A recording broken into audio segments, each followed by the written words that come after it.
Chers internautes, bonjour. Nous sommes aujourd'hui en compagnie de Moussa Sader Mondo. Bonjour. Bonjour mon ami. Alors vous êtes un activiste congolais impliqué dans la scène politique du Congo, donc le Congo-Kinshasa. Avant que nous parlions un petit peu de votre parcours personnel, est-ce que vous pourriez nous expliquer pourquoi vous vous êtes engagé, c'est-à-dire la situation actuelle au Congo? Merci beaucoup pour la question mon frère. La situation actuelle au Congo, c'est un peu bousculant, c'est un peu indépendante. Puisque on ne savent pas, il y a un problème du système politique qui est en place. Il est démorcelé en deux parties, il est divisé en deux parties. Les autres veulent garder le pouvoir, comme on peut bien dire, et les autres veulent qu'il y ait la démocratie. Donc le président Kabila, donc laisse le pouvoir aux autres. À mon avis, j'aimerais bien que M. Kabila, que je respecte beaucoup, laisse le pouvoir aux autres. Ça sera un geste du bien pour son honneur. Ça, le système, ça c'est le premier point, c'est le point problématique du politique actuel au Congo. Deuxième point, sur le plan économique et social, il y a trop de problèmes. Il y a trop de problèmes. Là, je ne peux pas cacher mes mots. Et la situation actuelle, socialement, en République démocratique du Congo, c'est tout un problème. C'est grave. C'est dramatique. On ne peut pas on ne peut pas cacher ça. C'est juste vous descendez à Kinshasa, partout à l'intérieur du pays, vous allez le voir. Donc la situation est vraiment dramatique au Congo. Et alors justement en particulier parce que il y a la guerre au Congo depuis de nombreuses années. Quelles sont les entreprises occidentales parce que vous venez vous-même du Nord Kivu si je ne me trompe pas.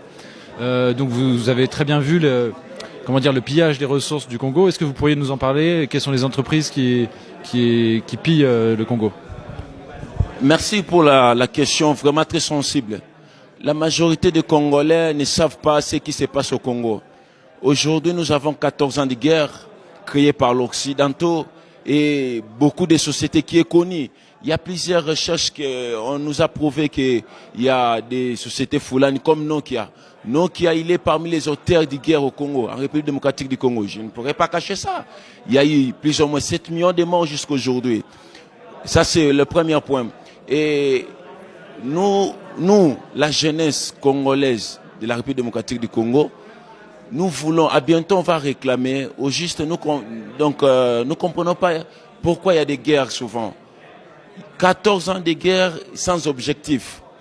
On a commencé par CNDP, ça change M23, ça change les Maïmaï, ça fait que tourner au rond. Jusqu'aujourd'hui, on a fait des tours autour, Kampala, Addis Abeba, Captain A, Captain D, et ça fait que tourner, il y a aucun résultat.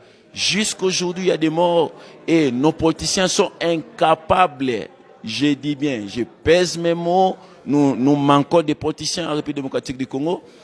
Nos politiciens sont incapables de dénoncer tout ce qui se passe au Congo. Ils sont au courant qui est les Occidentaux, c'est eux qui mènent ces guerres. C'est l'Occidentaux, c'est l'Amérique qui crée souvent ces guerres en République démocratique du Congo et ça fait des morts. Et il n'y a personne qui pourra dénoncer ça parce que ils ont peur que leurs enfants sont en Europe. Ils ont peur que leurs biens, ça se trouve en Europe. Ils ont peur que ce sont des Européens qui l'ont mis au pouvoir. Ça, c'est le deuxième point. Troisième point, il y a un problème au Congo. Notre problème, c'est quoi? Les yeux des jeunes ou bien les yeux des Congolais sont bandés. Il y a des réalités, il y a des livres, il y a des internets qui parlent des histoires du Congo, du guerre du Congo. Et il n'y a personne qui regarde ça. Tous les politiciens qui sont en Europe, soi-disant les opposants qui sont maintenant en Europe, ils cherchent des pouvoirs. Derrière eux, ce sont des Occidentaux. Or, que veulent les Occidentaux? Veulent le massacre et la zizanie entre les Congolais. Très bien. Merci. Alors, quel est le rôle spécifique de pays comme le Canada, les États-Unis, la France, la Grande-Bretagne et Israël, donc dans le chaos qui ensanglante le Congo depuis une quinzaine d'années aujourd'hui? L'auteur des souffrances des Congolais, c'est la France.